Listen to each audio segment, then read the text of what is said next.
오늘 말씀 제목도 구원을 받았으면 이런 말씀이 따라 구원을 받았으면 우리가 지난 시간에는 구원을 얻게 하여 어떻게 해야 되냐 이 구원에 대하여 라는 말씀도 나눴는데 어제와 오늘은 이제 구원을 받았으면 예수님이 오실 때까지 예수님이 다시 오신다고 말씀하시고 가셨기 때문에 다시 오실 거는 우리가 부정할 수 없는 확실한 사실입니다. 그게 왜 확실한 사실이냐? 성경에 수많은 예언들이 다 이루어졌는데 예수님이 다시 오신다고 약속하고 가신 그 예언이 안 이루어질 리가 없는 겁니다. 그러니까 하나님은 신실하셔서 약속하시면 약속을 지키시는 분이 되시는 겁니다. 변함이 없으십니다. 사람처럼 약속하고 못 지킨다고 그러고 바꾸자고 그러고 안 된다고 그러고 이런 얘기 안 하십니다. 우리 주님이 다시 오실 거를 우리가 기다리면서 지금은 이렇게 살고 있는데 어떻게 우리가 기다려야 되냐? 어제 세 가지를 얘기했는데 다시 오실 예수님 우리가 기다리면서 근신하고 욕심을 버리고 거룩하게 우리가 근신한다는 얘기는 허리에 이게 딱 허리띠를 동여맨 것처럼 그러니까 허리띠를 이게 풀렀다는 얘기는 뭐냐면 이제는 쉰다 그런 뜻인 겁니다. 이제 일을 그만할 때 허리띠를 푸는 거예요. 예수님이 허리에 띠를 이렇게 동이셨는데 제자들 발을 다 씻겼어요. 계속 허리에 띠 차고 다니냐? 안 차고 다닙니다. 하실 일을 다 끝나면 허리띠 다 풀고 우리가 주방에 들어갈 때 그 여자분들이 그 일을 많이 할 때 허리띠를 질끈 동여맸잖아요. 치마를 입고 옛날에 일했다는데 허리띠를 질끈 일 다 끝났어요. 딱 풀지. 일 다 끝났는데도 허리띠를 질끈. 그러니까 이 근신이라고 하는 거는 일을 하고 있는 도중에 매는 끈을 얘기하는 겁니다. 근신하는 거예요. 오늘 우리가 근신하는 것처럼 그 구원받은 사람들은 살아야 된다 그런 얘기입니다. 언제까지? 주님 오실 때까지. 그리고 욕심 부리지 말아야 된다. 아주 만병의 근원이 욕심으로. 돈은 일만하게 뿌리가 된다는데 돈에 대한 욕심이 있다는 거예요. 인간이 돈에 대한 욕심을 가지면 일만하게 뿌리가 만 가지 죄가 돈을 더 갖고자 하는 욕심에서 발생한다고 성경이 말하고 있습니다. 진리입니다. 그러니까 오늘 우리가 그 하나님이 허락하지 않은 것을 자꾸 더 가지려고 하다가 어리석은 부자가 되는 겁니다. 거룩하게 우리가 이 거룩이라고 하는 게 참 중요합니다. 거룩은 그 바리새인 서기관처럼 외식한다고 거룩해지는 게 아니에요. 오늘날도 그런 사람들 많이 봅니다. 그런데 사람들이 보면 그런 걸 또 이렇게 좋아하고 그런 거에 속더라고요. 이렇게 거룩한 척 하면은 거룩하다고 이렇게 생각하나 봐요. 진짜 거룩해야 되는데.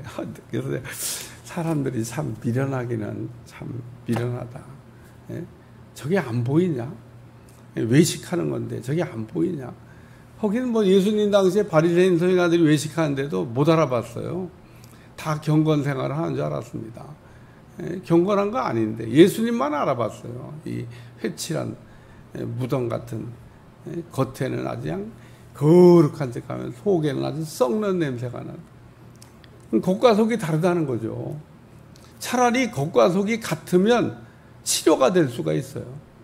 우리가 아프다는 걸 느끼면 치료가 될 수 있어요. 그래서 하나님이 우리에겐 통증이라고 하는 걸 주신 겁니다. 왜 통증을 줬냐? 치료하라고. 고치라고. 그 통증이 그래서 오는 거예요. 아픈데 아픈 걸 못 느껴봐요. 그러면 안 치료하겠죠? 그럼 그러다 죽는 거예요. 그래서 그런 걸 마비됐다 그러는 거예요. 마비. 수술할 때 마비 시켜놓고 하잖아요. 그래서 몰라. 살을 잘라도 몰라. 그게 정상이 아닌 거예요. 이제 우리가 딱 수술 끝나면 마취를 풀어놓잖아요. 금방 아파. 그게 정상인 겁니다. 정상. 하나님 우리를 뭐가 잘못되면 아프라고 이렇게 아픔을 느끼게 해놨어요. 거룩해야 됩니다. 거룩해. 오늘은 어진 재림에 대한 얘기를 했는데 재림과 심판은 뭐 사실 같이 이렇게 연동되는데 오늘 말씀에는 외모로 보시지 않고 각 사람의 행위대로 심판하시는 일을 그러면서 심판 이야기를 해요. 그러니까 예수님 재림하실 때는 심판하십니다. 다시 오실 예수님은 구원을 위해서 오시는 게 아니에요. 뭔 구원을 사역을 위해서 이 땅에 한번 오셨는데 뭔 구원을 하시려고 또 오셔요. 예수님이 그러므로 다시 오실 때는 구원하려고 오는 게 아니라 이미 구원받은 사람들을 이렇게 싹 걷어들이기 위해서. 그래서 이제 알곡과 쭉정이를 모아가지고 가르는 겁니다. 그래서 알곡은 걷어갖고 천국 창고에, 쭉정이는 걷어갖고 지옥에. 우리가 쭉정이가 되면 안 돼요. 근데 여러분 제가 물어볼게요. 알곡과 쭉정이는 모양이 다르죠? 알곡과 쭉정이는 모양이 똑같습니다. 알곡과 쭉정이는 타작하기 전까지는 똑같은 모양을 띠고 있습니다. 그래서 이게 알곡인지 쭉정인지는 비벼봐야 알아요. 이게 확 이삭을 뜯어갖고 확 이게 손에다 놓고 비벼보면 추수하듯이 그러면 알곡은 우르르 딸이 떨어지는데 쭉정이는 그냥 푸르륵 하고 그냥 쭉정이. 쭉정입니다. 쭉정이. 속이 들은 것처럼 하고 있는데 속이 안 들었다 그런 얘기입니다. 그러니까 오늘 우리가 신앙생활할 때 참 그 외식이 무서운 거예요. 남들이 막 잘한다 그러고 남들이 막 훌륭하다 그러고 남들이 막 기도 잘한다고 남들이 봉사한다 남들이 얘기하는 거냐 하나도 안 중요해요. 중요한 건 내가 알아. 내가. 예? 우리가 어떤 실수를 하잖아요. 그건 실수한 순간에 내가 알아. 남이 뭐라고 하기 전에. 양심이 화인 맞기 전에. 뭐 양심이 화인 맞은 사람은 그것도 못 느낍니다. 그걸 이제 끝난 거죠. 뭐 그런 인생은 끝난 겁니다. 가끔 우리가 세상에도 그 양심이 화인 맞은 것 같이 보이는 막 가는 인생을 사람들이 이렇게 뭐 여기저기서 보이잖아요. 우리 그렇게 살면 안 됩니다. 우리는 양심이 살아있고 우리 안에는 생명이 있고 오늘 우리는 하나님의 자녀라는 겁니다. 하나님의 자녀. 오늘 여기 아버지라는 얘기가 나와요. 여기 심판하신 이를 너희가 아버지라 부른즉 너희는 나그네로 있을 때 두려움으로 지내라. 하나님이 우리 아버지시니까 나그네로 있을 때 우리의 인생이 그냥 나그네처럼 지나간다 그런 얘기입니다. 우리는 여기서 영원히 살 것도 아닌데 막 영원히 살 것처럼 우리가 계획하고 설계하고 꿈을 꾸고 막 집을 짓고 그냥 집을 져도 막 어떤 분 보면 아유 영원히 살 것처럼 짓는 분 있어요. 그렇게 질 거 없는데 근데 영원히 살 것처럼 막 져요. 막 왜냐하면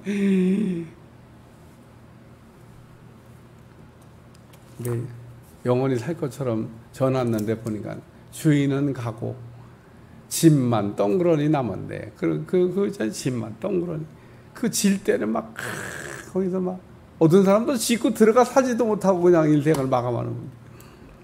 오늘 우리는 하나님이 우리 아버지가 되시기 때문에 구원받은 우리가 어떻게 살아야 되냐. 구원받은 우리가 하나님의 자녀답게 살아야 되는 겁니다. 하나님이 아버지라는 얘기를 지금 하고 있는 거는 내가 너희 아버지면 너희는 내 자녀답게 내 아들 딸답게 살아야 되지 않겠냐. 그게 구원받은 사람. 이 심판하실 주님을 기다리면서 떨리지 않아요? 하나님 앞에 설 때를 생각하니까 안 떨려야 되는데 아버지를 만나는 시간이니까 막 좋아야 되는데 손자가 할아버지 할머니 만나러 올 때 아주 신납니다. 예? 대한민국에는 모든 할아버지 할머니는 손자가 올 때 마켓에 가고 과자도 사다 놓고 용돈도 준비하고 막 선물을 이만큼 준비하고 언제 오나 거기 또 오면은 또 언제 가나 뭐 그러지만 그래도 막 온다 그러면 너무 좋은 거예요. 예? 오면 좋고 오면 빨리 가면 좋겠고 잠깐 봤으면 돼. 근데 안 보면 보고 싶고 막 그렇거든요. 그러니까 우리가 하나님 아버지를 만나러 간다고 하는 게 그게 우리의 신앙입니다. 하나님 아버지를 만날 때 무슨 우리가 하나님을 만나러 가는 게 아니에요. 아버지를 만나러 가는 거지. 그 아버지를 만나러 가는 사람이 자녀답게 살아야 은혜가 되지. 탕자가 아버지 집에 와가지고 뭐라고 얘기해요? 나는 아버지의 아들이 아닙니다. 종이라도 받아주시면 좋겠습니다. 지가 무슨 종이야? 아들인데. 근데 왜 지금 아들인데 아들이라고 못하고 종이라고 얘기를 하죠? 뭔가 이게 잘못됐다. 분명히 아들입니다. 근데 아들이 아니라고 얘기해요. 아들이 아니고 그냥 종이라도 받아주면 좋겠다고 자기가 신분을 종으로 격하했어요. 아버지가 그렇게 한 게 아니에요. 자기가 스스로 종이 되겠다고 그랬지. 언제 종이에요? 그러니까 아버지가 넌 종이 아니고 내 아들이야. 그러면서 막 옷을 입히고 가락지를 끼워주고 신발을 신겨주고 막 살찐 송아지를 잡고 왜 아들이니까. 우리 주님이 우리를 위하여 우리를 자녀로 이게 받아주신다고 하는 게 얼마나 감사해요.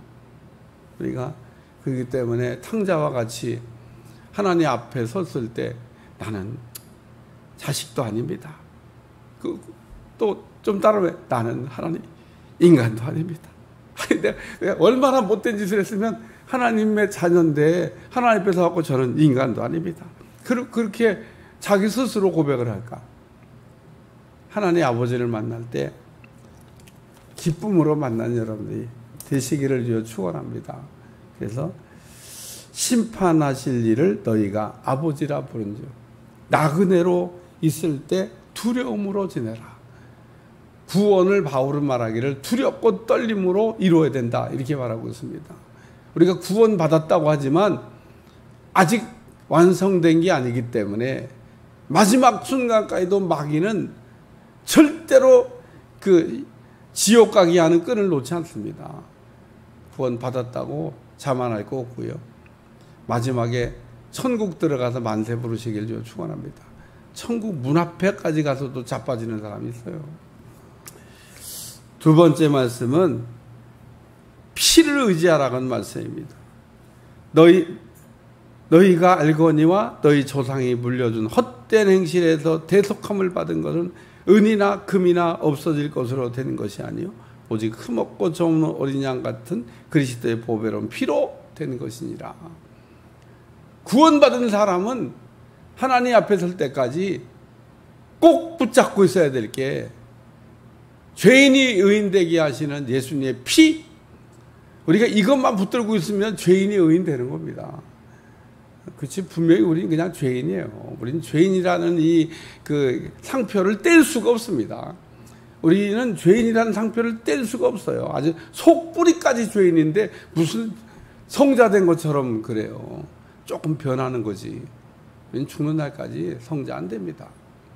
근데 이런 아주 속까지 썩어 있는 아주 구제불능인 인간을 우리 주님이 피를 의지하면 의인이라고 해야죠. 너는 이제 죄인이 아니야. 의인이야.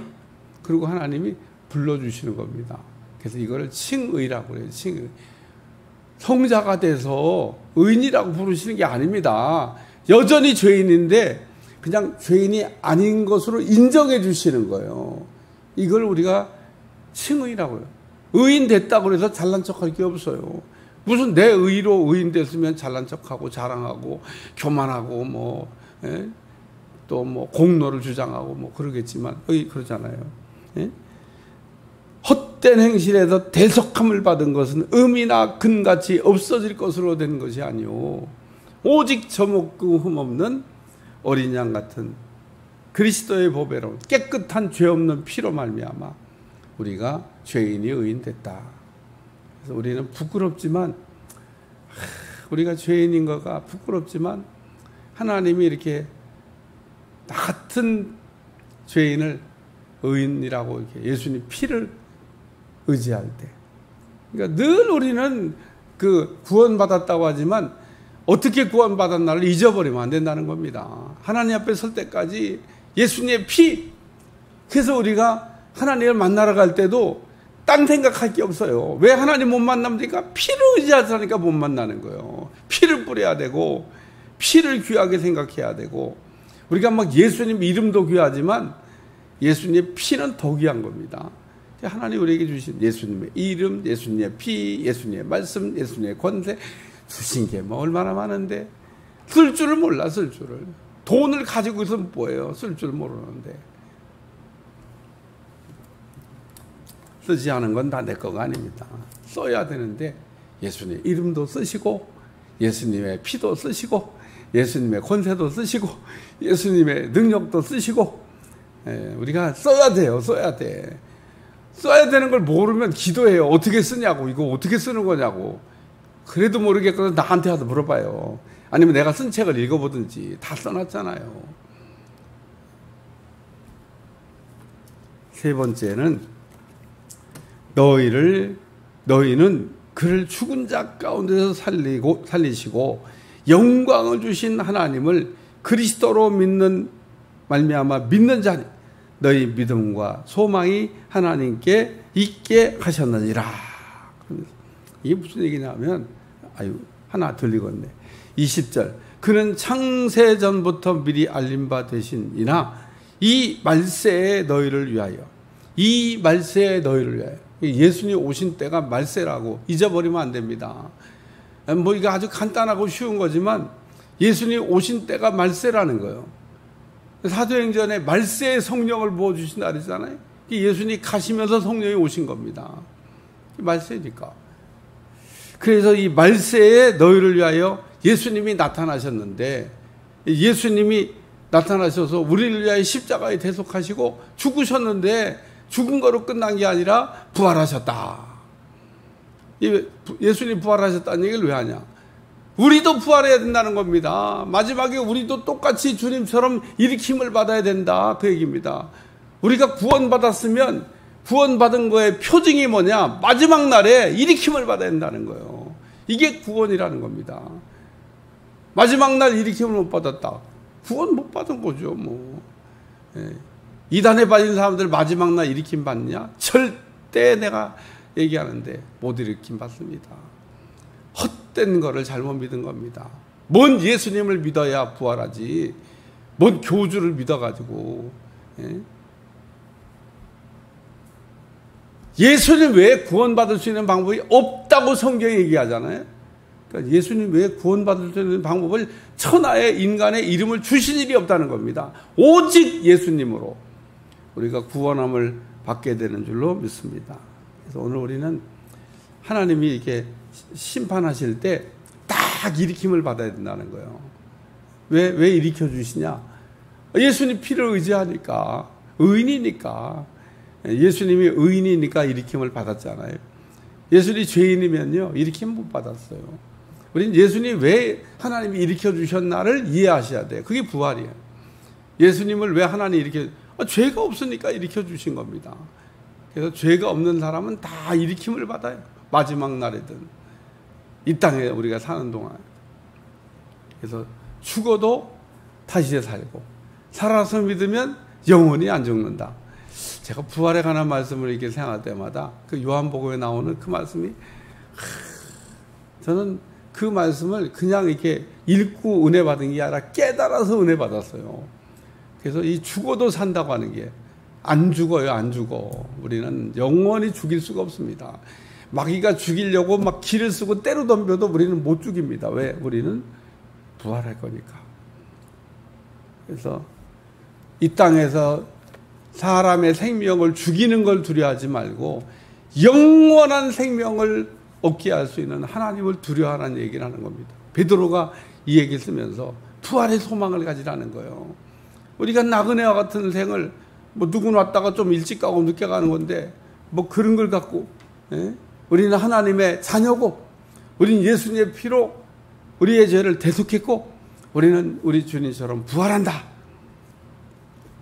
이 신앙으로 승리하는 여러분들이 되시기를 축원합니다. 기도하겠습니다. 오늘도 구원받은 우리에게 구원의 확신을 주시고 하나님의 자녀가 됐는데 자녀답게 살게 도와주시며 날마다 매 순간마다 예수님의 피를 의지하게 도와주시고 예수님의 피가 없이는 살 수 없다는 고백 가운데 우리 주님처럼 부활의 영광에 참여할 수 있도록 도와주시고 죽어도 살고 살아서 믿으면 영원히 살게 되는 영광을 얻게 하여 주옵소서. 예수님의 이름으로 간절히 기도하옵나이다. 아멘.